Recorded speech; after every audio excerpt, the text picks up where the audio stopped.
Bapak, Ibu, dan saudara-saudara yang dikasihi Tuhan, pada hari ini renungan sesuai dengan bahan yang dari sinode bertema berani bernegosiasi. Bahan Alkitab diambil dari 1 Samuel ayat 25,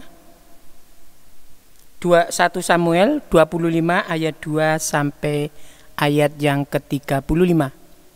Untuk itu, sebelum kita bersama-sama merenungkan firman Tuhan, kita memohon pertolongannya. Marilah kita berdoa.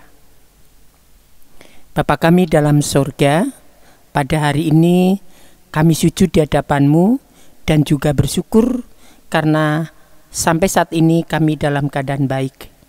Begitu juga baiknya Engkau, sehingga saat ini pula kami akan berjumpa denganmu melalui firman yang akan kami dengar bersama-sama.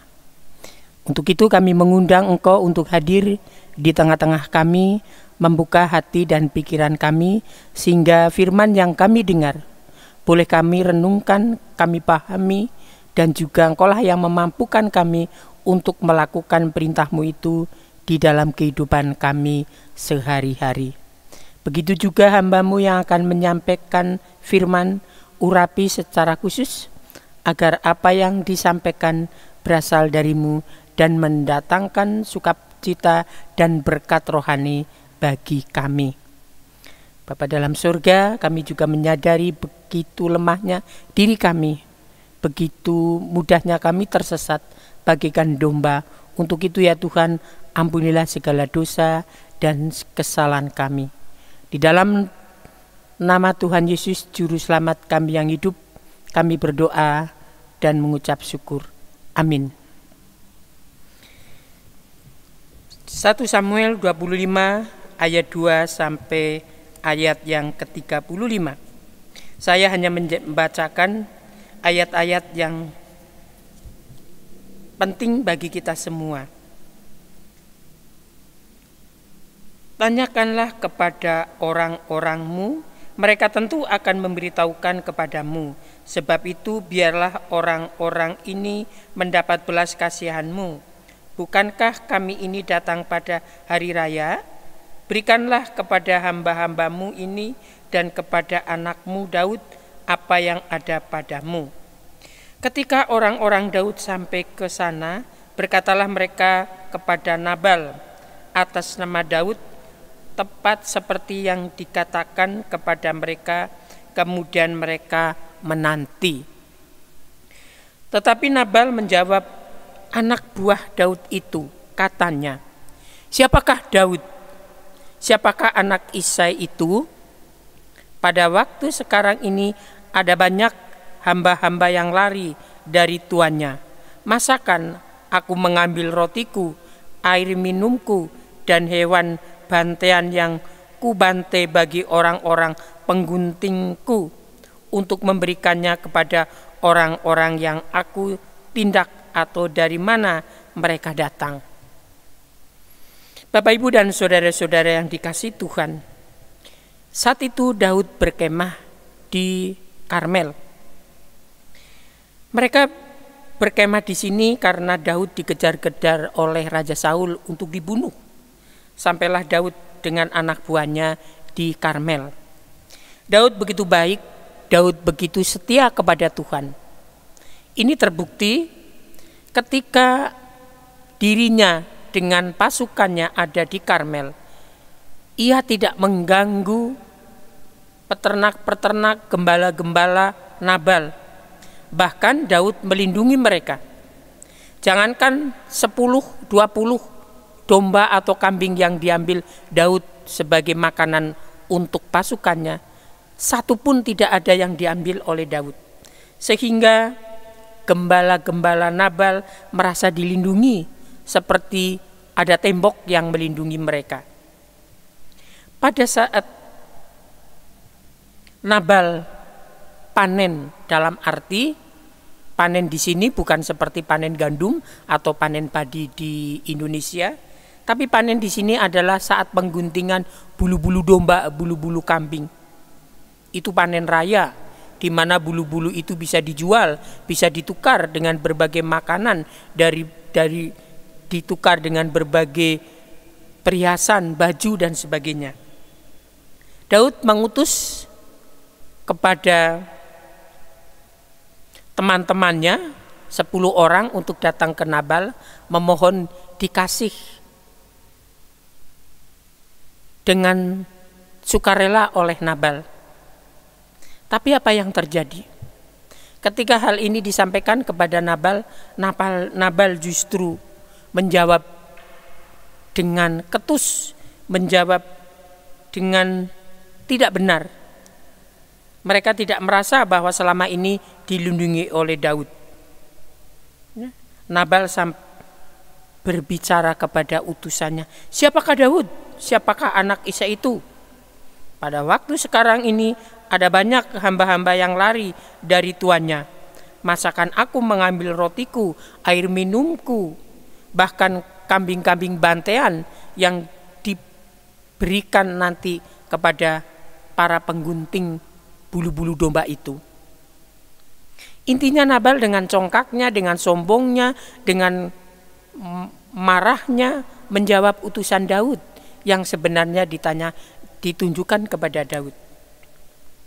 Peristiwa ini disampaikan oleh utusan Daud kepada istri Abigail. Istri Nabal yang namanya Abigail begitu baik seperti bumi dan langit.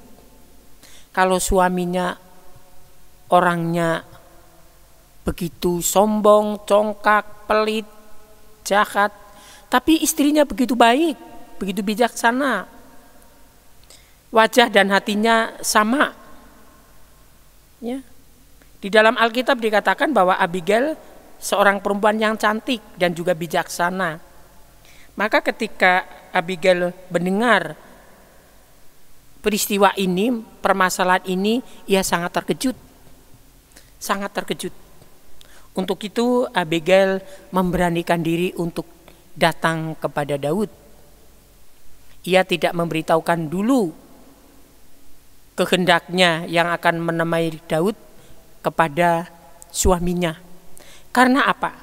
Kalau disampaikan maksud dan tujuan Abigail datang ke Daud, mungkin suaminya akan melarangnya, bahkan akan marah-marah. Inilah kebicaraan dari Abigail. Maka ia datang, lalu segeralah Abigail mengambil 200 roti, 2 buyung anggur, 5 domba yang telah diolah, 5 sukat bertih gandum, 100 buah kue kismis, dan 200 kue ara. Dimuatnyalah semuanya ke atas keledai, lalu berkata kepada bujang-bujangnya, berjalanlah mendahului aku segera menyusul kamu. Tetapi Nabal suaminya tidaklah diberitahunya. Abigail naik kuda dengan membawa berbagai perbekalan untuk Daud, dan ketika ia melihat Daud, ia sujud di hadapan Daud. Selain ia minta ampun, juga ia bernegosiasi, mencari solusi yang terbaik. Jangan sampai Daud melakukan kesalahan dalam mengambil suatu keputusan untuk keadilan. Ya. Dalam arti Abigail mengharapkan Daud tidak membunuh suami dan juga teman-teman suaminya itu. Nah, kalau toh ia akan lakukan, biarlah Abigail saja yang akan dibunuh. Itulah seorang istri yang setia kepada suaminya, walaupun mereka tahu suaminya laki-laki macam apa. Ya, tapi Abigail begitu setia dan ia ingin menyelamatkan Abigail maupun juga orang-orang yang ada di sekitarnya. Bagaimana dengan Daud setelah peristiwa ini? Daud pun menyadari bahwa Abigail wanita yang bijaksana, yang berani bernegosiasi dengan dirinya. Ia memerlukan suatu keberanian dan juga pengorbanan. Coba bayangkan kalau suaminya tahu apa yang dilakukan oleh istrinya. Mungkin terjadi pertengkaran, mungkin percecokan di dalam keluarga, dan dampaknya tidak baik untuk lingkungan keluarga itu sendiri. Bapak Ibu yang dikasihi Tuhan, dengan peristiwa ini akhirnya Daud menyuruh Abigail untuk pulang dengan selamat. Dan pada akhir firman ini, Nabal ketika istrinya pulang ke rumah, ia sedang mengadakan perjamuan di rumahnya dengan seperti perjamuan seorang raja-raja.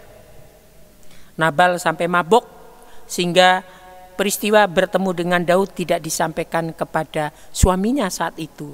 Baru pagi harinya disampaikan pertemuan dengan Daud, dan Nabal terkejut. Akhirnya ia dihukum oleh Tuhan, jantungnya membatu. 10 hari kemudian Nabal meninggal dunia. Daud begitu terpesona bukan cuma terhadap kecantikan Abigail, tapi juga kecantikan hatinya. Seorang wanita yang bijaksana, yang berani membela suaminya walaupun suaminya ada dalam posisi yang tidak benar. Tapi itu semuanya dilakukan untuk apa? Untuk kebaikan semuanya, baik untuk Daud, untuk Abigail, untuk suaminya, maupun juga untuk rekan-rekan suaminya.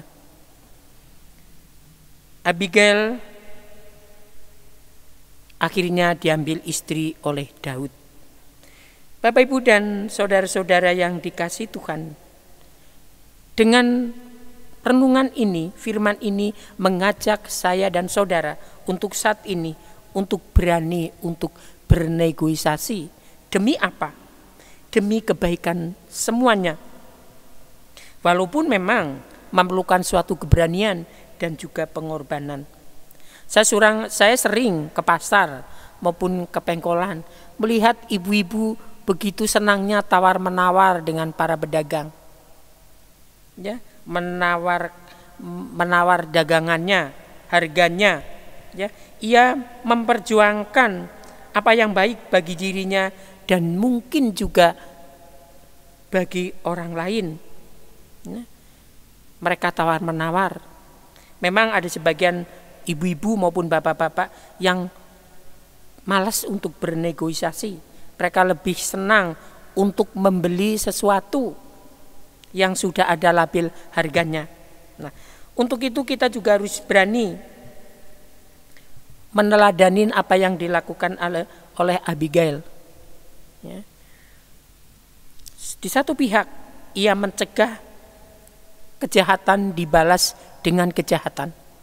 Kalau Daud membunuh suaminya dan rekan-rekan prianya, apa yang terjadi? Jelas Daud juga bersalah.